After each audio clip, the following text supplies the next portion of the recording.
여러분 한번 생각해 봅시다. 매일매일 칫솔질을 꼼꼼하게 하실 텐데도 말이죠. 치석이라는 건 왜 이렇게 다시 생기게 될까요? 혹시 스케일링을 받으셨는데도 아니 왜 이렇게 금방 다시 생기지? 시리고 아프고 스케일링 받기 싫은데 이런 생각해 본 적 있으실까요? 오늘은 바로 스케일링에 대해서 치주과 전문의가 직접 설명드리는 시간을 갖도록 하겠습니다. 안녕하세요. 증거와 데이터를 바탕으로 정확한 치과 정보를 전달드리는 덴탈 GPT 장재원입니다. 음식물을 섭취하게 되면 구강 내에서 이들과 세균이 섞여 치아 주변에 치태, 플라그라는 막이 생기게 되는데요. 이 치태가 칫솔질로 완전히 제거되지 않으면 침 속에 있는 칼슘이랑 인 같은 성분이 붙어서 딱딱하게 굳어버립니다. 그게 바로 치석입니다. 특히 아래 앞니 안쪽에 가장 많이 생기게 되는데요. 침샘이 가까워서 치석 침착이 잘 되고 또 양치질이 생각보다 어려운 부분이기도 하거든요. 그리고 이 치석은 아무리 양치질을 하더라도 제거가 되지 않습니다.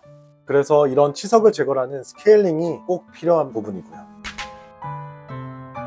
치석 자체가 병을 일으키는 건 아닙니다. 근데 치석 표면이 거칠어서 이 치석 주변에 세균들이 더 잘 붙게 돼요. 그리고 치석은 처음에는 잇몸과 치아 경계에 생기지만 점점 더 안쪽으로 내려가게 되고 그 후 잇몸이 붓고 잇몸뼈가 녹아내리는 잇몸병, 흉치로 이어지는 거죠. 그리고 한번 소실된 잇몸은 다시 재생이 매우 어렵습니다. 그래서 시간이 지나면 괜찮아지겠지, 회복이 되겠지, 이건 정말 위험한 생각이세요. 보통은 1년에 한 번 치과에서 보험 혜택이 되기 때문에 스케일링을 1년에 한 번만 하면 되는 거 아니야? 라고 많이들 생각하시는데요. 스케일링의 주기는 잇몸 상태와 질환의 유무에 따라 다르게 됩니다. 치주과학 교과서에 따르면 잇몸이 건강하신 분들의 경우 6개월에서 12개월 간격, 잇몸에 염증이 있으셨거나 관리가 부족한 경우에는 2달에서 3달 간격의 스케일링이 필요할 수도 있습니다.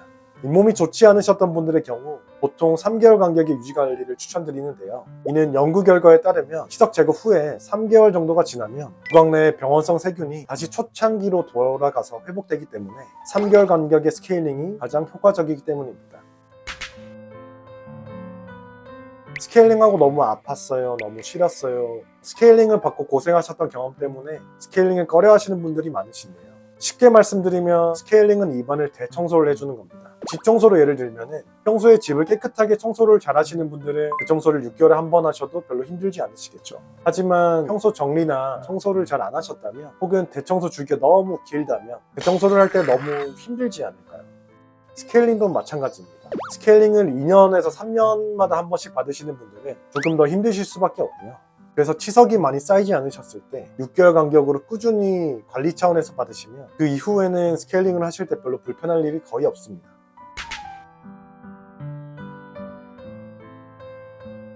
제가 딱 정리를 해드릴게요.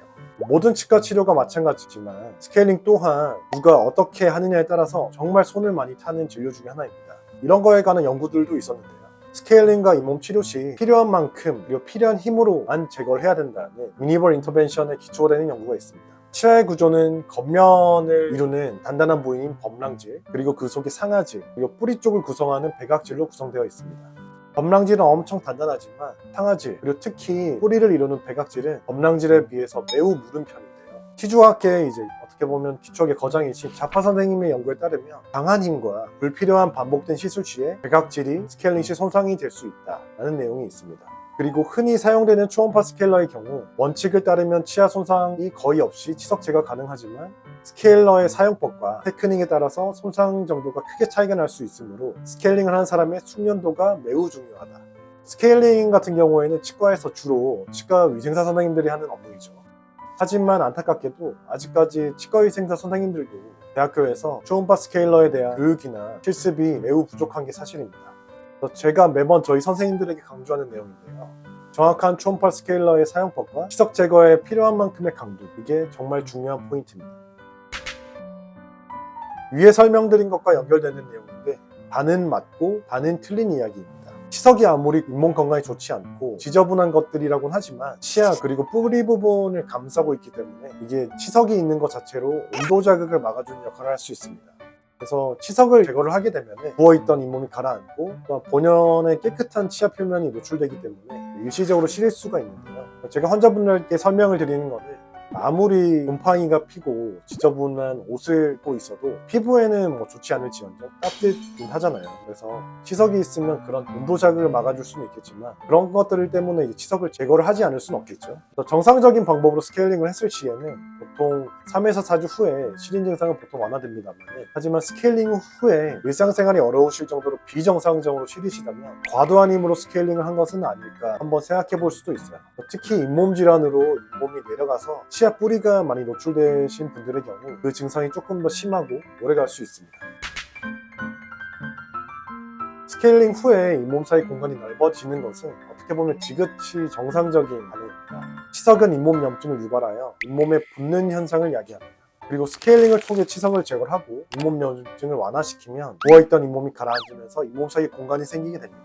이는 부작용이 아니고 부어있던 염증이 제거되면서 잇몸이 내려간 상태가 현재 잇몸 상태라고 생각하시면 되는데요. 그리고 이 정도는 잇몸 염증이 심하면 심할수록 치석이 많고 잇몸뼈 손실이 많으면 많을수록 크게 됩니다. 이 질문도 많이 하시는데요. 관리를 잘해서 치석이 없더라도 잇몸과 치아 사이의 공간인 치은 열구, 잇몸 주머니에는 정말 많은 세균들이 존재하게 됩니다. 그리고 스케일링을 통해서 이 세균막과 세균들을 제거해주고 청소해주는 습관이 건강한 잇몸을 유지하는 데 매우 유리합니다. 그래서 치석이 많이 없더라도 주기적인 간격으로 스케일링을 해주시는 게 정말 중요하다고 볼 수 있습니다. 오늘은 치과에서 가장 많이 시행하는 치료이자 또 가장 중요한 스케일링에 대해서 알아봤는데요. 이 영상이 여러분들에게 도움이 되셨다면 구독과 좋아요까지 부탁드리겠습니다. 지금까지 덴탈 치PT 장재훈이었습니다. 감사합니다.